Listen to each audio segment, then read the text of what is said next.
Bismillahirrahmanirrahim. Khususan mu'alifi hadzal kitab lahul Fatihah. A'udzu billahi minasyaitonir rajim. Bismillahirrahmanirrahim. Iyyaka na'budu wa iyyaka nasta'in. Ihdinas siratal mustaqim. Siratal ladzina ghairil maghdubi 'alaihim waladdallin. Bismillahirrahmanirrahim. Ini bab kemarin kita sudah ngaji fikih yang kemarin, tapi kita ngaji mabadil fikih. Untuk itu kita naikkan kitab Fathul Qorib Majid. Ada yang bilang takrib, ada yang bilang Fathul Qorib Majid. Tetap di dalam kitab-kitab fikih kebanyakan rata-rata pertama pasti membahas bab toharoh. Itu kebanyakan dalam kitab fikih. Toharoh itu kan bersuci. Nanti di sini ada kita keterangkan masalah bab toharoh. Bismillahirrahmanirrahim. Kitabu Ahkamit Toharoti, kitab yang menerangkan tentang beberapa hukumnya bersuci. Wal kitab bulughatan masdarun bimana dhammi wal jam'i. Ketika di sini bahas masalah kata, kalimah yang ada dalam kitab ini itu tidak saya jelaskan karena mungkin malah mempersulit atau memperlambat pemahaman kita nanti, pemahaman panjenengan sami. Jadi yang ketika bahas masalah melepas kata, nguncai kata, balungan kata itu tidak kita jelaskan. Seperti contoh wal kitab bulughatan masdarun bimana dhammi wal jam'i, seperti halnya ini. Kitab yang dimaksud di sini secara bahasa adalah isim masdar bimana dhamm, dengan makna dhamm wal jam'i dan jamak pengumpulan. Seperti itu kan nggak begitu penting. Jadi nanti kita ngambil ini saja. Wasmilahan ismun li jinsin minal ahkami amal babu, sedangkan bab saja di sini diterangkan juga. Fasmun linau'in mimma dakhala tahta dzalikal jinsi wa taharatu bi fathid dhamm bi fathit ta. Toharoh itu huruf to-nya dibaca fathah, bukan tuharoh, bukan tiharoh tapi toharoh, to-nya dibaca fathah. Lughatan an-nadhafatu, toharoh itu secara arti bahasa yaitu bimana bebersih, bersih-bersih, membersihkan. Toharoh secara bahasa itu bimakna atau memberikan arti membersihkan atau bersih. Wa amma syar'an, secara syariat, secara istilahan, secara terminologisnya, fafiha tafasirun katsiratun, mempunyai arti yang banyak. Minha qauluhum fi'lu ma tustabahu bihi shalah. Toharoh secara syar'an, secara syariat itu juga bisa dimaknai perkara yang dengan sebab toharoh tersebut bisa mensahkan sholat, dimana melakukan perkara yang bisa melaksanakan sholat. Itu secara arti yang lain. Ai min wudu'in maghuslin, seperti contohnya wudu dan mandi. Jadi wudu dan mandi itu sesuatu perbuatan yang bisa menjadi sah atau enggaknya sholat. Itu wudu dan mandi. Atau sesuatu yang menjadi sarana sahnya sholat. Yang bisa masuk mandi di sini mandi besar, bukan mandi kecil. Mandi besar itu yang mungkin drum ditumplek kabeh, mandi besar. Wa tayammumin, dan tayamum itu juga sebagian dari itu. Mandi besar itu mandi wajib. Wa izalatin najasati, menghilangkan najis itu juga disebut toharoh. Jadi wudu, mandi, tayamum, menghilangkan najis itu disebut toharoh. Amma tuharotu, sedangkan kalau toknya dibaca dumah, tadi kan fathah toharoh. Tapi kalau toknya dibaca dumah, tuharoh bidhammi fasmun li baqiyatil ma, itu nama untuk air. Tuhar itu nama untuk air. Walama kanal ma'u alatun litoharoti, sedangkan air itu adalah alat untuk bersuci. Istadrodal musannifu li anwa ilmiah, yaitu mu'alif pengarang kitab ini membagi beberapa air. Faqala al-miyahul lati yajuzu ayyasihu, beliau mengatakan beberapa air yang di situ diperbolehkan atau boleh atau mengesahkan at-tadhhir bima sab'u miyahin. Air yang diperbolehkan atau yang bisa mengesahkan untuk bersuci itu ada 7. Yang pertama ma'us sama, air langit. Air yang dimaksud air langit an-nazilu minha wa huwal mator, air yang turun dari langit yaitu air hujan. Itu bisa untuk bersuci. Wa ma'ul bahri, air laut. Ai al malih artinya air yang asin, air asin air laut. Terus wa ma'un nahri, air bengawan, air danau. Ai al hulu, air yang tawar. Al hulu artinya tawar. Wa ma'ul bi'ri, air sumur. Wa ma'ul aini, air mata air sumberan. Wa ma'ul thalji el sarju. Wa ma'ul bardi, air apa namanya, embun, air uwoh, air embun. Wa yajma'u hadhi sab'ah qauluka ma nazala minas sama au naba'a minal ardi ala ayyi sifatin kanat min aslil khilqah.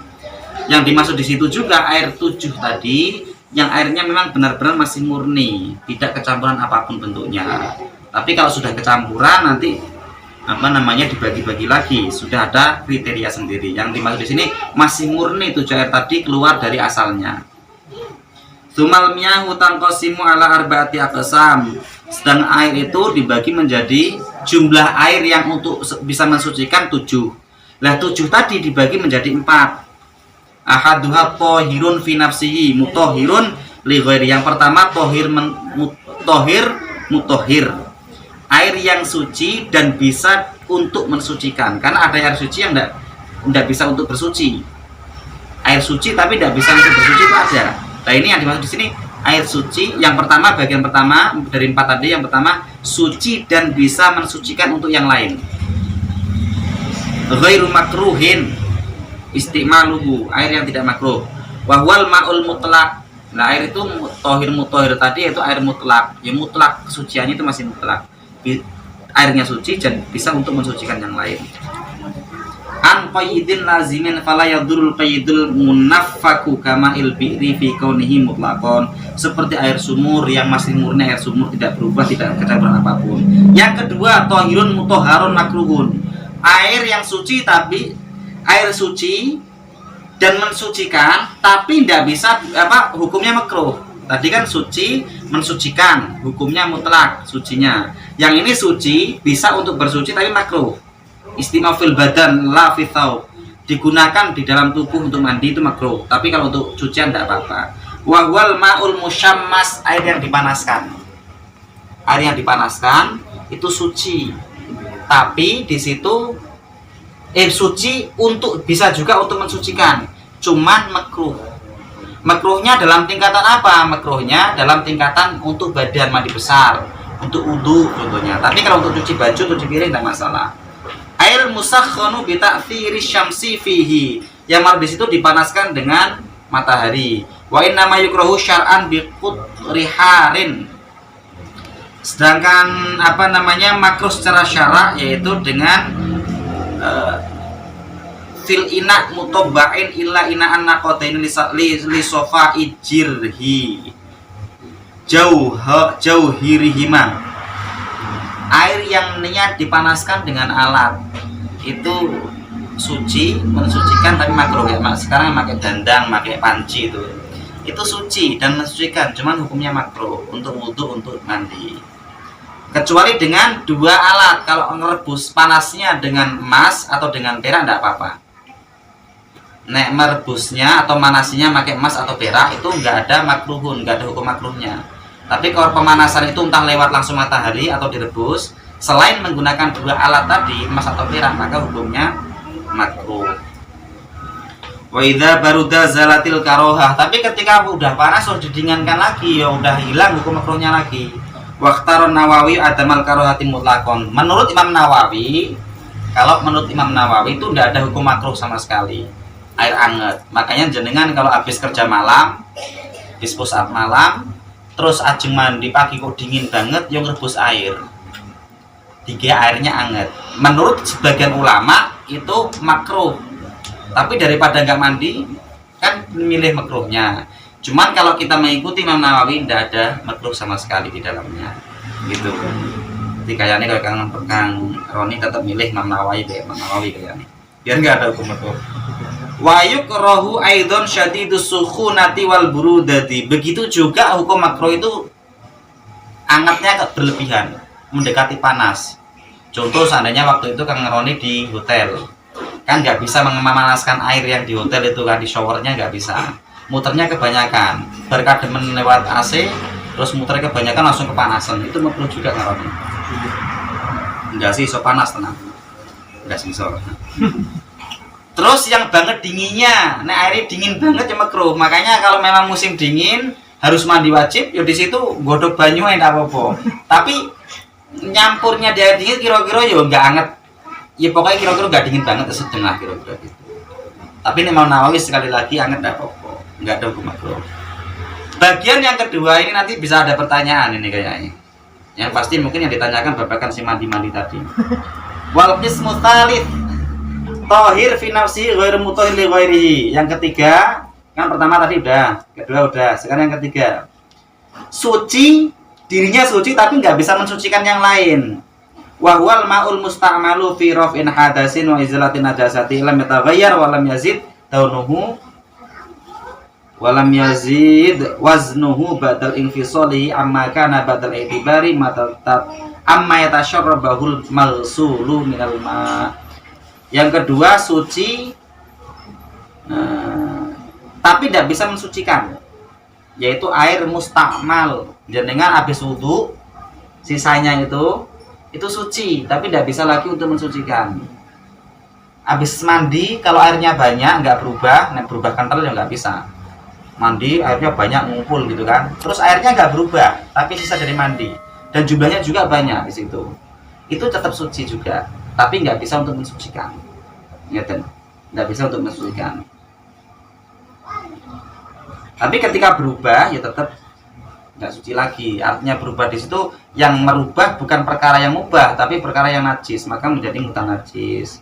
Wal mutaghayyiru aywa min hadzal qismil ma'ul mutaghayyiru ahaduhuma awsafihi bima aw syai'in khalatahu min at-tahirat. Seandainya air sisa wudu, sisa mandi kecampuran dengan air yang lain, kecampuran barang lainnya, barang itu suci, maka di situ airnya tetap suci tapi nggak bisa untuk mensucikan, kecuali yang menyampuri perkara yang najis. Ratu-ratu angel memang. Taghayyurun yamna'u itlaqa ismi ma'i alaih fa innahu tahirun ghairu tahurin haisiyan kana taghayyuru aw taqdiran karena memang bima yuwafiqu fi sifati kama ilwardil munqati'i ar-raihati wa ma'il mustamali lam yamtani ya lam yamna itlaqus mil ma alaihi bi anna kana taghayyuru bi tahirati yasira. Al-Fatihah.